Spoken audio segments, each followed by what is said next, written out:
Ici, les jeunes de Calais, en jaune, affrontent Marseille, en bleu. Les nordistes ont perdu 4-0 et ils reconnaissent avoir été impressionnés par leur adversaire. Ils créent du jeu, ils jouent bien. Jouer contre les Marseillais, c'est toujours difficile, je pense. Mais bon, après, il faut grandir là-dessus. Et puis on leur a dit, c'est des garçons comme vous, il n'y a aucun souci. Et puis voilà. Grâce à ce tournoi, les clubs régionaux ont rencontré les meilleurs clubs français et européens. Les nordistes de Oisier, par exemple, en vert, ont défié Chelsea, le club anglais finaliste de la Ligue des Champions.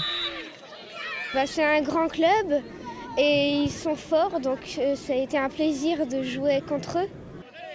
Parmi ces jeunes joueurs, beaucoup sont prometteurs. Ils espèrent enfiler d'ici quelques années le maillot de leur équipe préférée.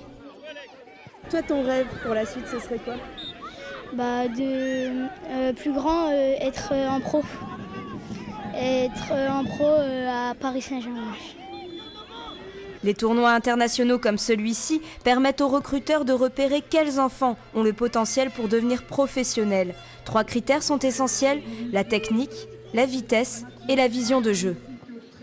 À cet âge-là, on ne peut pas faire de plan sur la comète, comme on dit. Il y a encore 6, 7, 8 ans de boulot, pour ne pas dire plus, avant de signer des contrats évidemment intéressants. Mais bon, il y en a ici qui feront partie de l'élite française tôt ou tard. Pas question de donner des noms, ce serait brûler les étapes. Et puis l'essentiel était de passer un bon moment entre footballeurs. Cette année, c'est Marseille qui remporte le trophée.